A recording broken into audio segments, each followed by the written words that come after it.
Smart talks daily channel पे आपका स्वागत है। आज का जो हम लोगों का चर्चा होगा, यह चर्चा जो है कि तेल के खेल में होगा। जो तेल का खेल अभी चल रहा है मार्केट में, उसके ऊपर राजकुमार मिश्रा जी से एज ए बिजनेसमैन इनसे हम बात करेंगे कि इस तेल का खेल क्या हो रहा है और इसके प्राइसिंग में, इसके क्वांटिटी में अंतर क्यों आ रहा है। तो चलिए सर बताइए, क्या मतलब तेल के प्राइसिंग और क्वांटिटी में डिफरेंसेस कैसे आ रहे हैं। जी बहुत बहुत धन्यवाद संजय जी कि आपने हमारे इस टॉपिक को इस चैनल के थ्रू आप आम पब्लिक को जागरूक करने का प्रयास कीजिएगा, यह हमें विश्वास है। चूँकि आज के तारीख में जब से मैं बिजनेस के क्षेत्र में आया हूं और मैं देखा कि जो तेल यानी मस्टर्ड ऑयल, जो खाने वाली तेल, और रिफाइंड तेल, इन दोनों के प्राइसेस में सडनली बदलाव आया है। और बदलाव ऐसा नहीं कि प्राइस घट गया है, प्राइस आज के तारीख में मस्टर्ड ऑयल काफ़ी अपने चरम सीमा पे है। लेकिन मस्टर्ड ऑयल एक लो प्राइस का भी है, उसी ब्रांड का, उसी कंपनी का, और कस्टमर इसमें कंफ्यूज हैं। ग्राहक और दुकानदार दोनों के बीच में तूतू मैमा की स्थिति बन गई है, क्योंकि कस्टमर को समझ में नहीं आ रहा है कि प्राइस किसी प्रोडक्ट का, किसी जैसे मान लीजिए हाथी का ही ले लीजिए, या पतंजलि का ही ले लीजिए, या धारा का ही ले लीजिए, किसी भी कंपनी का प्रोडक्ट है, किसी दुकान पे 180 में मिल रहा है, किसी दुकान पे 150 में मिल रहा है। इस चीज़ में जो ग्राहक और दुकानदार के बीच में जो तूतू मैमा हो रही है, इसके ऊपर जब मैंने स्टडी किया तो मैंने यह पाया कि इस तूतू मैमा के खेल में कंपनियों ने बहुत बड़ा खेल कर लिया है। और यह खेल कंपनियों का निजी मामला है या इस खेल में कहीं ना कहीं सरकार भी इन्वॉल्व है। इस टॉपिक को अभी तक कोई भी राजनीतिक पार्टियां या कोई भी मीडिया चैनल अपने न्यूज पर नहीं चलाया है। जी बिल्कुल, कि तेल में क्या ऐसा खेल हो रहा है। और खेल क्या हो रहा है, आम जनता के पैकेट पर या उनकी खरीदारी पर आज के तारीख में कंपनियों ने इतने स्मार्ट तरीके से खेल खेला कि उनको लग ही नहीं रहा है कि हम तेल का दाम बढ़ा हुआ है। ऐसा क्यों? क्योंकि पहले 155 में हाथी का 910 ml का तेल मिला करता था। आज उसी हाथी ब्रांड के या उसी धारा ब्रांड के या उसी इमामी ब्रांड के या बहुत से, जैसे फॉर्चून का भी है, सबका 910 ml। आप लोग गौर से इस बात को नोट कीजिएगा कि मैं बात कर रहा हूं 910 ml का। 910 ml के पैकेट का दाम आज 180 के ऊपर जा चुका है, जबकि इन्हीं कंपनियों का मस्टर्ड ऑयल मार्केट में 150 145 में मिल रहा है। तो फिर ये खेल क्या है? तो खेल है कि इन्होंने एक और अपना पैकेजिंग बदला।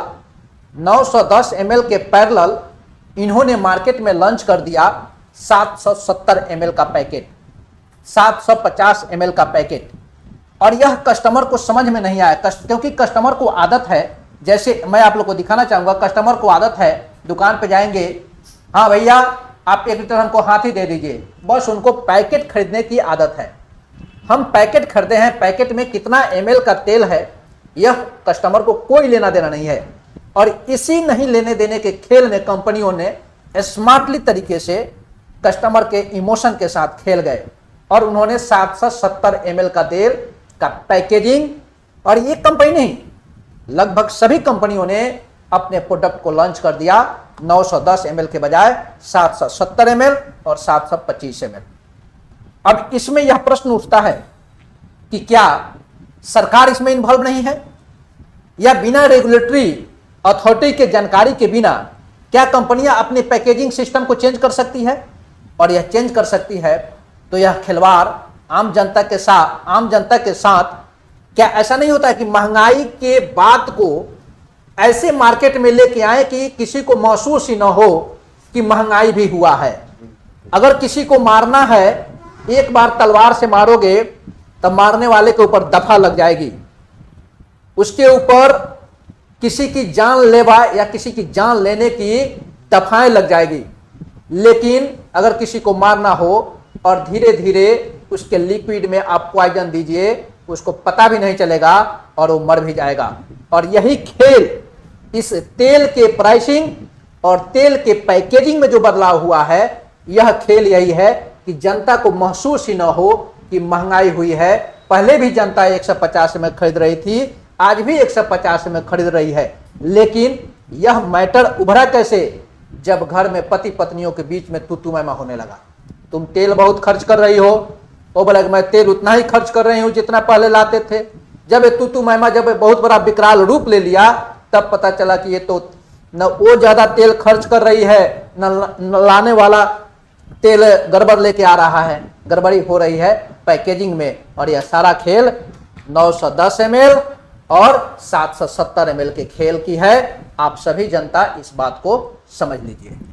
देखिए, तेल ही एक ऐसा प्रोडक्ट है जो हर घर में यूज किया जाता है, और इसी तेल को लेकर के जो है कि पूरा खेल हो रहा है। मतलब ये सरकार की तरफ से हो या बिजनेसमैन की तरफ से हो, जो तेल का प्रोडक्शन कर रहे हैं। देखिए, शर्म की बात तो तब आती है, शर्म की बात तब आती है जब बेसिक मुद्दा से भटकाकर, बेसिक मुद्दा से हटाकर आम जनता को।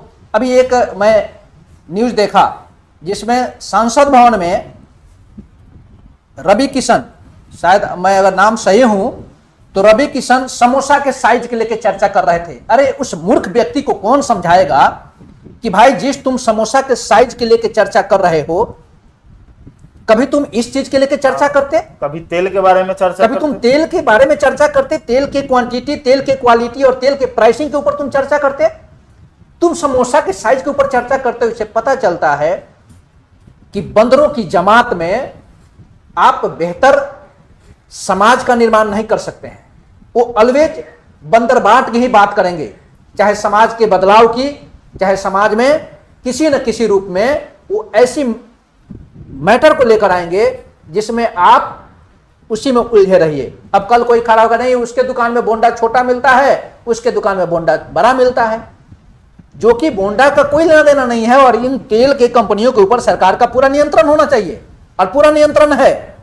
तो जहां पे नियंत्रण है उस सारे चीजों को अनियंत्रित करके हम रखेंगे, और जहां पे नियंत्रण की जरूरत नहीं है उसकी चर्चा हम संसद भवन में करेंगे। जी, आपने बिल्कुल सही कहा। इसकी चर्चा जो है कि संसद भवन में होनी चाहिए, ना कि समोसा की चर्चा जो है कि संसद भवन में होना चाहिए। ये तो जो है कि लोगों को बेवकूफ़ बनाना है, ये सही नहीं है। फिर भी जो है कि बाकी आप लोग जो है कि क्या प्रतिक्रिया देते हैं, और अपना प्रतिक्रिया कमेंट में ज़रूर बताइएगा। और कुछ कहना चाहेंगे सर? मैं कहना यही चाहूँगा कि जो तेल प्राइसिंग के लेके मुद्दा आज जो हम लोग के इस प्लेटफॉर्म के द्वारा जो पूरे बिहार नहीं पूरे देश की जनता के लिए जो एक हम लोग मुद्दा उठाए हैं, मुझे उम्मीद है कि यह पहला ऐसा चैनल होगा जो इस मुद्दा के बारे में बात कर रहा है। शायद भले कल इस मुद्दा को बड़े बड़े चैनल इस मुद्दा को उठाए, और हम लोग की उम्मीद भी यही है कि हम लोग की एक छोटी सी प्रयास बड़े चैनल इस मुद्दा को उठाए, विपक्षी पार्टी इस मुद्दा को उठाए कि भैया तेल के पैकेजिंग में जो बदलाव हुआ, यह बदलाव आम नागरिक के लिए किस रूप में बदलाव हुआ? आप महंगाई को छुपाने के लिए बदलाव किए कि कस्टमर के इमोशन के साथ खेल किए? इस बात को तो सरकार को बतानी ही चाहिए। बाद बाकी विपक्षी टीम या देश की आम जनता से हमें उम्मीद है कि इस मुहिम को और इस जो भी सरकार खेल खेल रही है उसके ऊपर, या कंपनियां खेल रही है, और कोई भी company without permission of the any government कुछ भी काम नहीं कर सकती है। इसमें बिल्कुल उसी तरह से क्रिस्टल क्लियर है जिस तरह से सूरज का उदय सुबह में ही होता है। चलिए सर, आप बहुत अच्छी बात बताए हैं, और आम जनता को जो है कि इसकी जानकारी शायद नहीं होगी कि इस तरह का खेल चल रहा है। तो यदि आपको जानकारी है और मार्केट में अगर आपने इसको देखा है, तो आप कमेंट में ज़रूर अपना राय ज़रूर दीजिए कि आपके तरफ, आप जिस जिला से हैं वहाँ पे इस तेल का क्या खेल चल रहा है, क्या रेट चल रहा है, ज़रूर कमेंट में बताइए। और बाकी जो नेता टाइप के लोग हैं उनसे चर्चा ज़रूर कीजिए इस खेल को बंद करने के लिए। तो तो चलिए फिर मिलते हैं अगले वीडियो में, आज के लिए इतना ही। सो थैंक यू, जय हिंद, नमस्कार।